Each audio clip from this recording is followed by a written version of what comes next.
food lovers, and today we're going to make a very tasty oxtail goulash.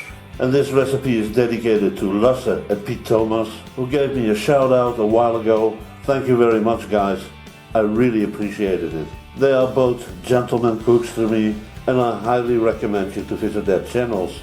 And let's have a look at the ingredients we need for this recipe. I have some pork parts because I'm going to use my clay pot for cooking, so I'm going to put this on the bottom. If you use a normal cooking pot, you can simply use lard. Of course, we got our oxtail, a tablespoon of black peppercorn, 3 to 4 bay leaves, a tablespoon of caraway, good quality strained tomatoes, 500 grams, very important, Hungarian paprika. We're going to use at least 2 tablespoons, and we got 1 liter of beef stock. When it comes to the vegetables, we're going to use 2 celery sticks, some chopped parsley, 2 onions, the garlic cloves, and we got our red and green bell peppers. We got some chive, and I also got some Greek yogurt. You can also use Bulgarian yogurt. We're also going to need the salt and pepper mill. And I almost forgot, my dear friends, we're also going to use some small potatoes. First thing we're going to do is we're going to toast the black peppercorns and the caraway seeds, just lightly on medium heat. And as soon as that beautiful smell comes up, kill the heat. And we're going to ground the spices.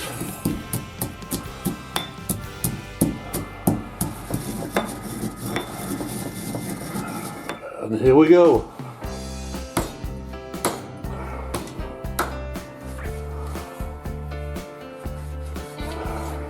So guys, this is really not easy to cut.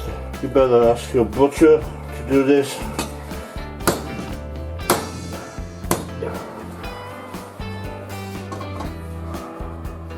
Put our part on the bottom. We're going to cut the onion into slices.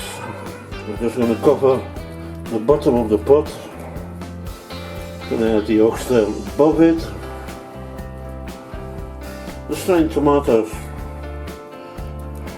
the garlic cloves, the bay leaves, the ground black pepper and caraway, and most important of all, my friends, 2 very large tablespoons of Hungarian paprika.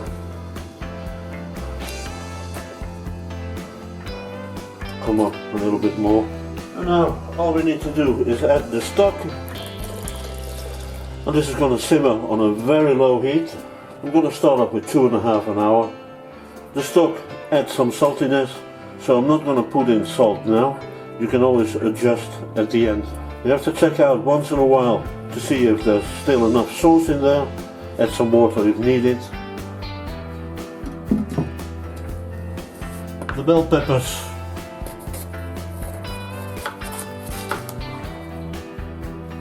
I'm going to put them on the oven plate.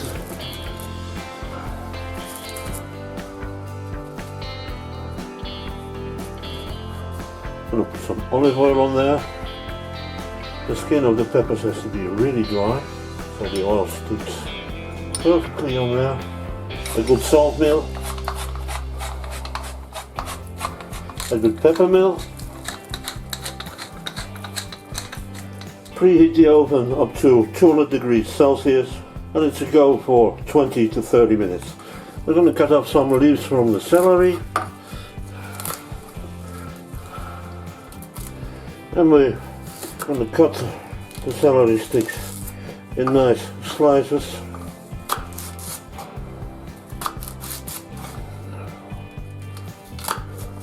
And I've got some parsley too. I'm going to add the chive.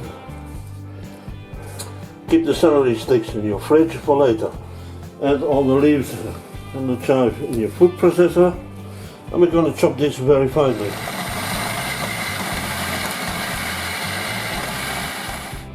And that's okay with me. Put your yogurt in the bowl. I got about 600 grams. Now we're going to put all our herbs in there. A good salt meal. And a good pepper mill.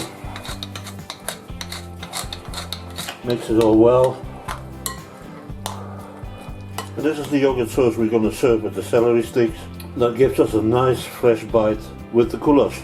Then we're going to preserve this in the fridge.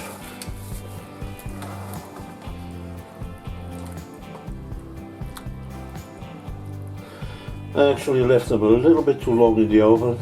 I forgot about the time.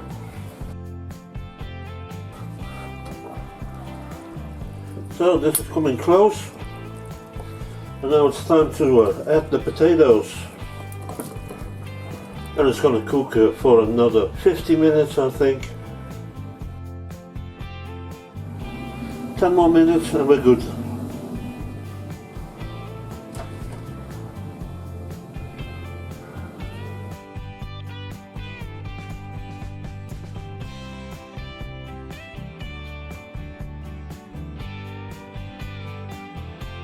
Don't forget to visit the channels of Lasse and Pete. You got the link in the box below the video. Oxtail goulash, here we go. I hope you enjoyed the video and it was useful for you. If you haven't subscribed yet, please do so and hit that bell. It's a great motivation for me. And as this story ends, my dear friends, all that's left to say, bon appetit and see you back soon.